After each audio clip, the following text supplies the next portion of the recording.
जो नकारात्मक सोच है जिसकी, गलत है, ये गलत है, वो कई कई जन्मों तक वे व्यक्ति पैदा होते रहते, बढ़ते रहते। कई जन्म भय कीट पटंगा, कई जन्म गज बीन कुरंगा, कई जन्म पक्षी वृक्ष होयो, कई की जन्म लग जाते हैं।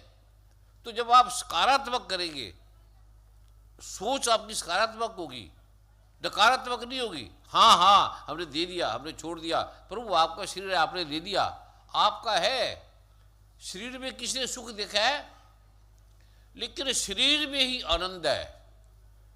अगर काम वासना है तो शरीर में सुख नहीं है। मिलेगा ये रहता है, सुख मिलेगा, मिलता नहीं है। लेकिन जब आप उसी शरीर में निष्काम होंगे, निष्काम हो जाएंगे, तो आपको परमात्मा मिलता है। परमात्मा है शरीर में, शरीर में काम नहीं है, परमात्मा है।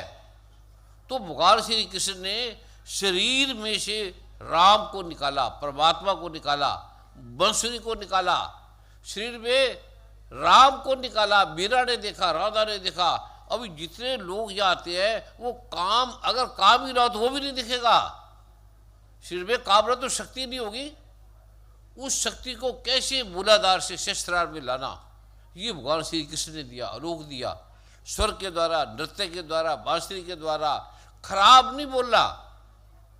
हम जब गुरु के आश्रम में जाते थे, ध्यान करते थे, जब गुरु माँ बड़े दिनों के बाद ध्यान करके आई तो गुरु माँ के शरीर को ऐसे लगा जैसे मेरे पैरों से कीड़े ना बढ़ जाए, कुछ ना हो जाए। उनका शरीर ऐसे हो गया, अद्भुत अद्भुत ऊर्जा थी वो।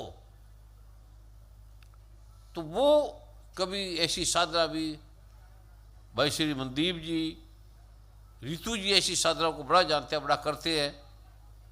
ऐसी साधना ये जब मंदिर बनेगा तो उसके लिए फिर वो एक लोग भी बनाएंगे। कृष्ण भगवान कैसे नाचते थे, कैसे वो रासलीला होती थी, और कैसे वहाँ शरीर गिर जाता था।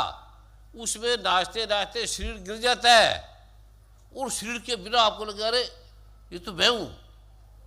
और इतना मजा हम जिंदा जी देखते थे कि शरीर भरा पड़ा है, जिंदे जी। सतगुरु कहते हैं, कहत कबीर, कबीर भगवान कहते हैं, कहत कबीर सुनो मेरी लोई, अब हम नहीं मरना रोए ना कोई। ये शरीर तो बड़ा है ही।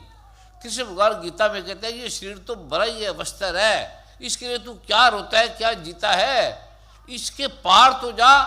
तो भगवान ने सबको मुक्त किया, भगवान ने अपनी दया से परमात्मा बना दिया। जिसने जन्मों जन्मों से भटकना था, करोड़ों जन्म लगते हैं एक छोटे से मंत्र देने के लिए। भगवान शिव को 4 लाख साल लगे, 4 लाख। लेकिन जब गुरु की शरण में आता है, जब कृष्ण का परालोकमा होता है, तो समर्पण एकदम काम करता है।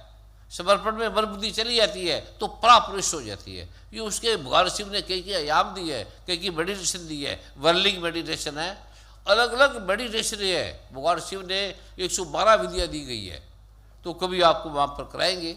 जितनी भी विधियाँ दी गई है, भगवान की बांसुरी, भगवान के स्वर, तो वो इस धाम में हम गुरु माँ से भी सबसे प्रार्थना करेंगे कि भगवान कृष्ण से, भगवान राधा साहब सभी प्रार्थना करें कि वो वृंदावन धाम बने, और उसमें जो हमें जानना है प्रा को हम उसको जानें।